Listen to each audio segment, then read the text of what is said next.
798 Bowls. Niggas ain't. It's your boy Antoine Hill, the South Carolina music guy in the metro area, showcasing some of that talent that the Carolinas have. And today I'm out here with... What's good, world? It's your boy Sean P, man. Watch me go hard like I never did. The seed I plant, heaven sent. Me okay, I'm relevant. You are not so relevant. If you don't know then, you do now. I don't know them, who are you now? I pen raps like a pen pal. Don't know how to rap, put the pen down. I am one with the Lord now. I can swing like a sword now. I said, gotta record now. I said, last resort now. I said, if I don't win, then I don't know when. Never ever make it out of this hell now. But I'm gonna win, then win again, and pray you wish me well now. Said it's all about the kids, bro. And the world revolves on mental. Don't know how I haven't gone mental. Nigga, I stay sane with the pen stroke. I got her with the long stroke. And I hit her with the back stroke. Gotta give her that dope. And anything else that she asked for. I said, bro, what you mad for?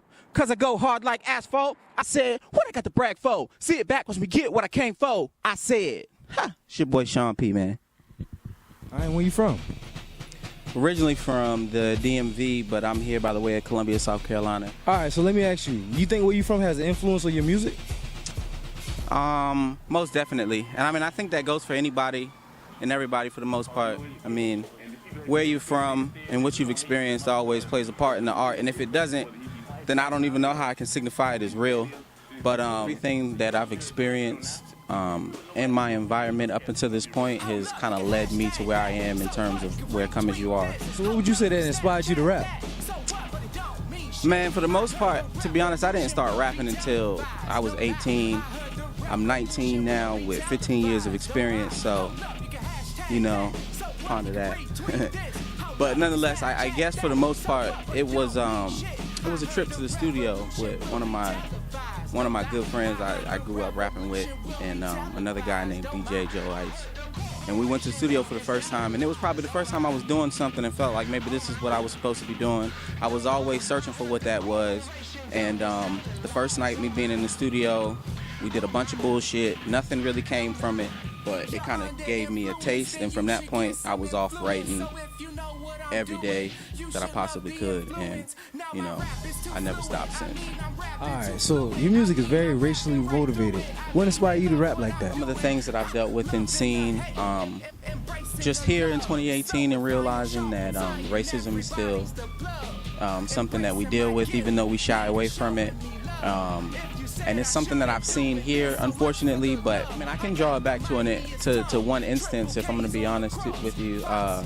There was an instance with me and my wife. It kind of transpired at we were actually at a Subway down the street from my house just trying to get something to eat. I had to go back to work too, and somebody put a note on my wife's car, and she runs outside. They drive off. As they're driving off, she's chasing after the car because my wife doesn't really deal with shit, so she comes back in the store and shows me the note that was left on her car, and it was a note that said nigger lover. So for me, with it almost being 2020, this is an incident from 2016. I mean, here we are 2 years removed, but still dealing with some of the same things. And I think a lot of it is ignited by the so-called president and what politics are. Right, so you dropped a project called Come As You Are. Can you tell me what inspired you to name it that? Man, Come As You Are is something that lived in me before I probably even knew that it existed for the most part. I mean, I had to reach and find that. I just never had the opportunity to bring the vision to fruition. Man, Come As You Are, for me, that's something that was ordained by something bigger than me to begin with.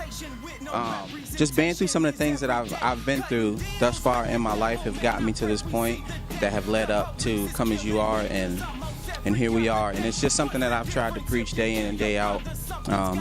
If you with Sean P, then you know that everyone's welcome. It doesn't really matter who you are, where you're from, what your background is, how tall you are, how ugly you are, how pretty you are. None of that ever really mattered, and it shouldn't going forward into 2020. And Come As You Are is essentially just about opening your heart, opening your mind, and giving love to everybody. Come As You Are, you got a track title, Injustice.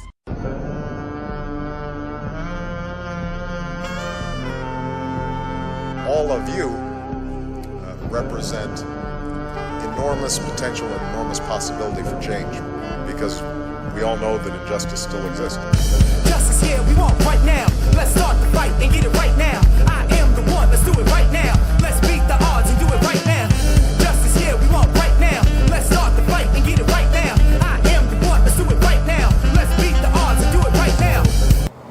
that track, and just you said Donald Trump in the White House. Racism inside the White House. Oh, that's new. So what we talking about? Centuries of organized glorified hate. Can you tell me where that line came from? I mean, I think because people have, like we talked about, shied away from the fact that racism still exists. I was also only speaking on the fact that in 2018, what you're seeing has kind of been happening. And, you know, Donald Trump in the White House, racism in the White House, racism is kind of born inside of the White House. But I'll take it a step further and say that bigotry was born in the White House more so than racism. Racism, I've kind of always believed, is systematic. It's something that's done by the system, so there have to be laws and ordinances in place to say what happens. But again, that line, Donald Trump is in the White House. Racism inside the White House. Oh, that's new. So what we talking about? Centuries of organized glorified hate. That just means that for years this has been happening. So the fact that it's happening in the White House, I mean, the writing has been on the wall for a long time. So Try to cover up, but the blood will stain. Try to break us down, but we won't give way. Try to tear us up, but we won't give way. Man, the youth so big, drop bombs to say go hard. If I come too hard, let them cast me out. Never cash me out, now cash me out. And I still drop bows. Never wanna drive home broken alone. Never want my daughter have to face this cold. Never want a nigga have to sell his soul. Never understand old ways that slow. And remember everything that was glitter ain't gold. Oh God. All right, so what do you want people to take away from your music? When everybody hears Come As You Are, for the most part, I went into this thinking that it has to be an experience. So I've wanted it to be something that people have never felt before. It doesn't necessarily have to be something that everybody likes.